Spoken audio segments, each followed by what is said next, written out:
साधू आणि संन्यासींनी राजकारण केलं पाहिजे का? त्यांनी सत्ता सांभाळली पाहिजे का? धर्मच सांगतोय की त्यांनी ते केलं नाही पाहिजे. त्यांनी धार्मिक कार्य केलं पाहिजे. धर्माच्या नावाखाली जर तुम्ही आज लोकांवरती प्रभाव निर्माण करताय, तर मग सत्तेत बसले कशाला? जर हॅरेसमेंट करायचं शस्त्र हे फक्त आतापर्यंत धर्मासाठी वापरलं जातं. परंतु आता लोकांच्या प्रश्नासाठी सुद्धा वापरलं जातं. ही अराजकता समाजाची नाहीये. ही अराजकता राजकारणाची आहे. तुम्हाला जर राजकारण जमत नसेल तर ते सोडून दिलं पाहिजे ना. की बाहेरून जर समजा तुमच्या आंदोलनावरती लोक समर्थन देत असतील, तर ही वेळ तुम्ही का आणली? म्हणजे बाहेरच्या लोकांनी तुमच्या छोट्या-छोट्या प्रश्नामध्ये नाक खुपसावं, ही परिस्थिती कोण निर्माण केली? तुम्हीच केली ना. म्हणजे याचा अर्थ तुम्हाला प्रश्न सोडविता येत नाहीत, म्हणून बाहेरच्यांना संधी मिळते ना. अगमन नमस्कार. नमस्कार. देशामध्ये जेएनजीचं प्रचंड मोठं आंदोलन हं. संपन्न झालेलं आहे. हां. आणि चर्चा होऊन जेएनजीच्या मागण्या त्यांनी मान्य केल्या. हं, परंतु केसेस चालूच आहेत. हं, आंदोलन संपलं जरी असलं तरी सरकारच्या पोलिसांची दडपशाही पण सुरूच आहे. हं, पूर्वी असं काही नव्हतं. हं, हं. आंदोलनं व्हायची, मागण्या मान्य व्हायच्या. बरोबर आहे. म्हणजे असं काय सरकारचं काही चुकतंय का लोकांचं काही चुकतंय? याच्यामध्ये खरं तर मागच्या 35-40 वर्षामधली आंदोलनं जर तुम्ही बघितली, तर जे सामान्य लोकांचे प्रश्न आणि सामान्य लोकांची जी आंदोलनं होती, तर तालुक्याच्या ठिकाणी तहसीलदारापर्यंत किंवा तहसील कचेरीपर्यंत मर्यादित होती. गावच्या ग्रामपंचायतीपर्यंत मर्यादित होती. आता आंदोलनं जिल्हाधिकाऱ्यांच्या कचेरीपर्यंत पोहोचली.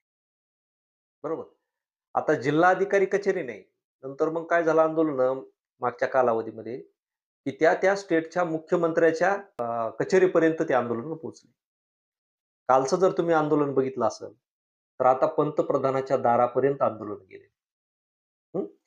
मग मला सांगा, की मागच्या काळामध्ये ज्यावेळेस तुमच्याकडं कुठलीही अत्याधुनिक साधन सुविधा आणि संपर्काची साधनं नव्हती, दळणवळणाची साधनं नव्हती, त्यावेळेस गाव पातळीवरच्या सामान्य माणसाला जो पडलेला प्रश्न आहे, तो प्रश्न निकाली काढला जात होता. म्हणजे त्या प्रश्नाचं निराकरण त्या ग्रामपंचायतमध्ये ग्रामसेवक करत होता, प्रशासनाचा अधिकारी म्हणून. तो तलाठीकडे करत होता. हं. त्यानंतर काय झालं, हे ग्रामसेवक तलाठ्यांना व्हॅल्यू नाही. प्रश्न वाढत गेले. तहसीलदारापर्यंत आल्यानंतर तहसीलदार सुद्धा आता ते प्रश्न निकाली काढीत नाही. कलेक्टरपर्यंत गेले तरी प्रश्न निकाली निघत नाहीत. ते त्यांना केराची टोपली मिळते. म्हणजे प्रश्न काय झालं झालं माहिती का? की जसा हळू भ्रष्टाचार वाढत, हं, तसं काय व्हायला लागलं, की लोकांचे प्रश्न दाबले गेले. लोकांची मुस्कटदाबी होऊ लागली आणि अधिकाऱ्यांनी लोकांच्या प्रश्नाच्या ऐवजी वरच्या उत्पन्नाला जास्त अधिक महत्त्व दिलं. हं. आणि हा जो आक्रोश आहे मागच्या 35-40 वर्षामध्ये, ते लोकांचे प्रश्न सुटण्याऐवजी तो वाढत चाललेला आहे. वाढत गेलेला आहे.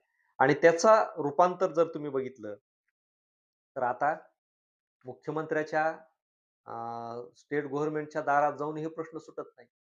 म्हणून आता लोक कुठं चालले? थेट प्रधानमंत्र्याच्या दारात चालले. उद्या राष्ट्रपतीच्या दारात जातील, अशी परिस्थिती निर्माण झाली. म्हणजे ज्या काळामध्ये साध्या निवेदनाला किंमत होती. पूर्वी निवेदन होती ना, मोर्चे फार कमी निघायचे. कधीतरी 2-4 वर्षात एखादा मोठा मोर्चा निघायचा शेतकऱ्यांच्या समस्येबाबत किंवा कर्मचाऱ्यांच्या अडचणीबाबत. आता अनेक प्रश्नावरती मोर्चे निघतायत. आता शिक्षणावरती प्रश्न निघतायत. पेपर लीक वरती मोर्चे निघतायत. हं. नोकर भरतीमध्ये झालेल्या भ्रष्टाचारावरती प्रश्न निघतायत. हं. त्याच्यानंतर साध्या राशन कार्डावरती, राशनवरती मोर्चे निघावेत का? त्याच्यावरती मोर्चे निघतायत. म्हणजे हे झालंय काय? म्हणजे सांगायचं तात्पर्य असं आहे, की लोकांच्या छोट्या-छोट्या ज्या गरजा आहेत, त्या गरजा शासनानं अडगळीला टाकलेल्या आहेत. त्या गरजाच नाहीत असं सरकार आता म्हणतंय. कारण जर समजा लोकांच्या गरजा आहेत आणि त्या गरजेवरती जर मोर्चे निघत असतील आणि त्या मोर्चाला पुन्हा तुम्ही जर खोटं ठरवत असाल, तर म्हणजे आजही लोकांच्या प्रश्नाला तुम्ही दाबण्याचा प्रयत्न करताय. हं. म्हणजे आज पहा तुम्ही दिल्लीमध्ये काल जे मोर्चा झाला, त्या मोर्चानंतर ज्या काही सरकारच्या मीडियामधून, सरकारच्या समर्थकामधून प्रतिक्रिया आल्या. त्यामधून काय आलं? म्हणजे विद्यार्थ्यांचा प्रश्न अग्रणी नाहीये. हं. त्यातून काय आलं, की आंदोलकांना विदेशी फंडिंग आहे. आंदोलक हे पाकिस्तानमधून त्यांचं आंदोलन चालविलं गेलं. बरोबर? त्याच्यानंतर ज्या काही आंदोलनाच्या समर्थनार्थ पोस्टा आल्या त्या विदेशी मीडियामधून आल्या. हं. मी काय म्हणतो, की मीडिया विदेशी लोकं समजा आपण गृहीत बी धरलं समजा, की बाहेरून जर समजा तुमच्या आंदोलनावरती लोकं समर्थन देत असतील, तर ही वेळ तुम्ही का आणली? हं. म्हणजे बाहेरच्या लोकांनी तुमच्या छोट्या-छोट्या प्रश्नामध्ये नाक खुपसावं, ही परिस्थिती कोण निर्माण केली? तुम्हीच केली ना. म्हणजे याचा अर्थ तुम्हाला प्रश्न सोडविता येत नाहीत, म्हणून बाहेरच्यांना संधी मिळते ना. बरं दुसरी गोष्ट, की तुम्ही तिकडून कोणी समर्थन केलं, कुठून पैसे आले, हे शोधायला तुमच्याकडे वेळ आहे. बरोबर. परंतु लोकांचे प्रश्न सोडवायला वेळ नाही. हं. तुमच्या सरकारमधल्या लोकांनी कुठे-कुठे चोरी केली, कुठं-कुठं भ्रष्टाचार केला, हे शोधायला वेळ नाही. म्हणजे याचा अर्थ तुम्ही बाहेरच्याचं बोट दाखवून स्वतःच्या चोरी करणाऱ्या टोळ्या वाचवायचा तुम्ही प्रयत्न करताय. हं. एक उदाहरण मी तुम्हाला सांगतो, की आता मागच्या कालावधीमध्ये खूप मोठे प्रश्न निर्माण झाले. मंदिराच्या चोरीचे प्रश्न झाले. मंदिरामधल्या देणग्यांच्या मध्ये अपहार झाल्याचे प्रश्न निर्माण झाले. आणि काल परवा एम-पी-एस-सीच्या प्रश्नपत्रिका फुटल्या. नोकर भरती, तलाठी भरतीमधल्या प्रश्न फुटल्या. रोहित पवारांनी ते पुराव्यासह काल सांगितलं पत्रकार परिषदेमध्ये. म्हणजे तुम्ही आता काय करायला लागले माहिती आहे का? की सगळ्यात मोठं हं, की शिक्षण हे गरिबांना नाही आणि नोकऱ्या पण गरिबांना नाही. मग शिकायचं कशासाठी? हं. मग एकीकडे तुम्ही शिक्षणामध्ये अडचणी निर्माण करताय, विद्यार्थ्यांचे प्रश्न निर्माण करताय आणि दुसरीकडं प्रायव्हेट कॉलेजची संख्या वाढवीत त्याच्यामधल्या फीस वाढवीत म्हणजे तुम्हाला लोकांना त्या शिक्षणाची कवडीही फायदा झाला नाही पाहिजे. त्याचा काही उपयोगही झाला नाही पाहिजे. फक्त शिक्षणाच्या नावाखाली तुम्ही काय करायला लागले, लोकांना आणि विद्यार्थ्यांना लूटमार सुरू केली. असा त्याचा अर्थ होतो. म्हणजे एक तर शिक्षण द्यायचं नाही आणि शिक्षण बंद झालंय म्हणून जाहीरही करायचं नाही. फक्त लोकांनी वैतागून शिक्षण सोडून दिलं पाहिजे. अशी परिस्थिती तुम्ही निर्माण करताय. हं.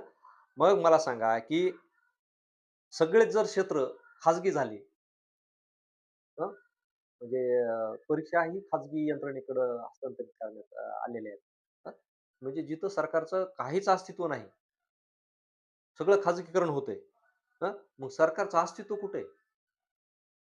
आणि सरकारचं जर अस्तित्वच नसेल, तर मग या देशामधल्या लोकशाहीला किंमतच नाही ना. मग लोकशाही अस्तित्वात आहे असं कशाला कसं आपण म्हणू? म्हणजे लोकांनी ह्या लोकशाही वाचवण्यासाठी आंदोलनं केली. त्यांच्या प्रश्नासाठी जर आंदोलनं केली, तर तुम्ही त्यांना नक्षलवादी, आतंकवादी म्हणणार. उलट त्यांच्यावरती गुन्हे दाखल करणार. उलट त्यांनी त्या प्रश्नावरती पोस्ट सोशल मीडियात व्हायरल केल्या, तर ते शोधून काढणार तुम्ही आणि त्यांच्यावरती गुन्हे दाखल करणार. का तर समाज व्यवस्थामध्ये अराजकता निर्माण होते त्या पोस्टमध्ये. ती अराजकता समाजाची नाहीये. ती अराजकता राजकारणाची. तुम्हाला जर राजकारण जमत नसेल, तर ते सोडून दिलं पाहिजे ना. हं. मुळामध्ये संन्यासी, साधू, संत यांनी राजकारण केलंच नाही पाहिजे असं आपला धर्म ग्रंथ सांगतो. म्हणजे चातुर्वर्ण्य व्यवस्था किंवा धर्म व्यवस्था मानणारे लोक याच्यामध्ये साधू आणि संन्यासींनी राजकारण केलं पाहिजे का? त्यांनी सत्ता सांभाळली पाहिजे का? धर्मच सांगतोय की त्यांनी ते केलं नाही पाहिजे. त्यांनी धार्मिक कार्य केलं पाहिजे. मग आज जर तुम्ही तुमच्या धर्माचं किंवा धर्माच्या नावाखाली जर तुम्ही आज लोकांवरती प्रभाव निर्माण करताय, तर मग सत्तेत बसले कशाला? धर्मकार्य करा ना. म्हणजे इथं तुमचा धर्म लयाला गेलेला आहे. म्हणजे तुम्ही धर्माच्या विरोधात काम केलेलं आहे. मग तुम्ही जर धर्माचं पालन करताय, तर सत्ता सोडून दिली पाहिजे. कारण आता ज्या घडलेल्या घडामोडी आहेत, त्याच्यावरून ते निदर्शनास येतंय ना, की तुम्ही असमर्थ आहेत. बरोबर? आणि मग त्या चातुर्वर्ण्य व्यवस्थेनुसार ज्यांना सत्तेचा अधिकार आहे त्यांना पुढे बसवा. त्यांना तर बसू द्यायचं नाही. ते तर तुमचे आता विरोधक झाले कट्टर. आणि म्हणजे एकीकडे धर्माच्या गोष्टी मारायच्या, एकीकडे धर्म अडचणीत आला म्हणून मानायचं. म्हणजे काल परवाच्या आंदोलनामध्ये अशा काही धार्मिक गोष्टीकडे लक्ष विचलित करण्याचा प्रयत्न केला. म्हणजे ह्याच समर्थक लोकांनी काय केलं माहिती का? की त्या आंदोलनामध्ये हं, म्हणजे बनावट लोकं घुसवले. मारहाण करण्यासाठी लोकं घुसवले. हां. आणि त्यांनीच तिथं काय केलं, की मीडियासमोर म्हणा किंवा सोशल मीडियासमोर व्यक्त काय झाले, की आंदोलक हे धर्माच्या विरोधात घोषणा देतात. आंदोलक हे श्रीरामाच्या विरोधात घोषणा देतात. आमच्या देव-देवतांना बदनाम करतात. आता मला सांगा, आंदोलन कुठल्या प्रश्नावर आहे? शिक्षणावर. आणि तिथं देवाचा आणि धर्माचा कशामुळं म्हणजे प्रश्न काय आहे? काहीच नाही ना. फक्त काय आहे, की लोकांचं लक्ष विचलित करायचं आणि लोकांची बुद्धी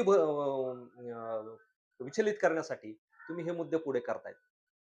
म्हणजे धर्माचे वगैरे. तसा व्हिडिओ पण आला एका पंडिताचा, की त्याने त्या एका आंदोलनावरून परतणाऱ्या विद्यार्थ्याला पकडलं आणि त्याला सांगितलं, की "तू घोषणा कशाच्या देतो म्हणून." बरोबर का? म्हणजे त्याला मारहाण करायची, टॉर्चर करायचं. हं. म्हणजे प्रश्न काय झालाय आज, की लोकांनी जर प्रश्न विचारले, तर त्यांना मानसिक टॉर्चर करायचं, त्यांची हॅरॅसमेंट करायची, म्हणजे आंदोलकांची हॅरॅसमेंट करायची. बरोबर? आणि हॅरॅसमेंट करायचं शस्त्र हे फक्त आतापर्यंत धर्मासाठी वापरलं जातं. परंतु आता लोकांच्या प्रश्नासाठी सुद्धा वापरलं जातंय. हं. म्हणजे लोकांवरती दडपशाही निर्माण करायची. म्हणजे ही दडपशाही फिजिकली तर दिसतेच आपल्याला आंदोलनात कालच्या. परंतु माणसं एवढे मेंटली हॅरॅसमेंट केलेली आहेत. बघा तुम्ही आज लोकांना स्वतःच्या रोजी-रोटीकडं, कामधंद्याकडे पाहायला वेळ नाही. परंतु शासनाने जे काही तुम्हाला वेगवेगळे अ, मुद्दे दिलेले आहेत, वेगवेगळे कागदपत्र तुम्हाला दिलेले आहेत. वेगवेगळे कार्ड काढायच्या नावाखाली. लोकं कागदपत्र जमा करण्यामध्ये हे झालेले आहेत ना, म्हणजे त्यांचं मानसिक जीवन तुम्ही असंतुलित केलेलं आहे, हे मला म्हणायचं